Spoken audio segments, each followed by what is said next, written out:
As tags out west get harder and harder to draw, guys are looking for ways to adapt. One of the ways we've chosen to do that is by changing our weapons. We love hunting archery, mule deer, and elk, but the fact of the matter is there's a slim window of the year that we can do that, and we want to continue to hunt.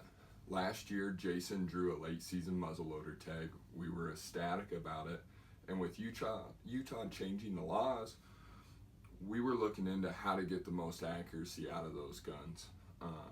The first thing we want to do when we want to build a muzzleloader to shoot out to 200, 300, even 400 yards is we want to start with a good muzzleloader.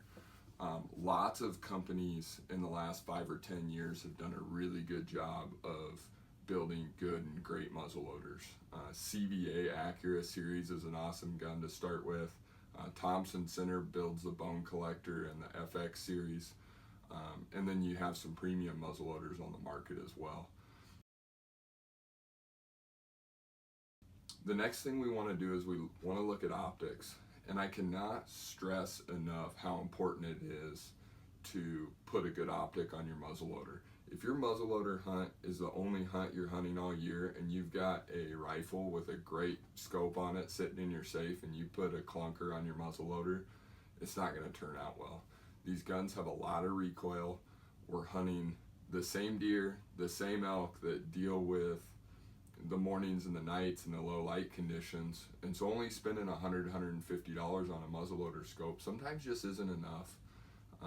And I just want to stress, we want to put and spend as much time and effort on our muzzleloader scopes as we would our rifle.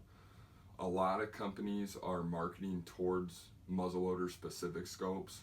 The fact of the matter is, other than some small differences in the reticle, they're the same as a rifle scope. Pick a muzzleloader scope that you would rifle hunt with and slap it on there and get it sighted in. The next thing I want to talk about with these muzzleloaders and getting the most accuracy we can out of them is our powder. If you get one thing out of this video when you're building your muzzleloader for this season, I want it to be that you're shooting loose powder, and specifically Blackhorn 209.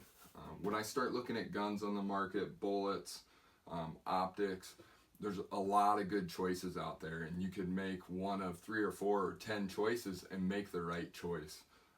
I don't think that's so in the powder world right now. If your state allows you to shoot this Blackhorn 209, shoot it. You have to scale it out. It's not a pellet, but if we're wanting to extend our range and improve our accuracy, this is the way to go. It's much cleaner. It's much more consistent. We're getting better velocities. There's no downside if your state allows you to shoot it. It's a little bit more effort to scale it. I've got another video up. I don't want to go into it right now, but I'm actually weighing it rather than measuring it by volume. If you don't know the difference, go check that video out. There's some really important details in there so that we don't blow up our guns. But if you get one thing out of it, shoot this Blackhorn. It's better than everything else on the market. You'll rarely hear me say that about any product, but that's one of them. Bullet choice is going to be the next thing and last thing we're going to look at. When you look at any bullet I'm going to throw down the tube on my muzzleloader, it's always going to be a sabot.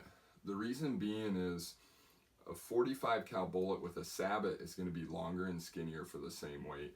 And just like a rifle, when we're looking for downrange energy and when we're looking for downrange accuracy, that improved ballistic coefficient by a longer, skinnier bullet is really important.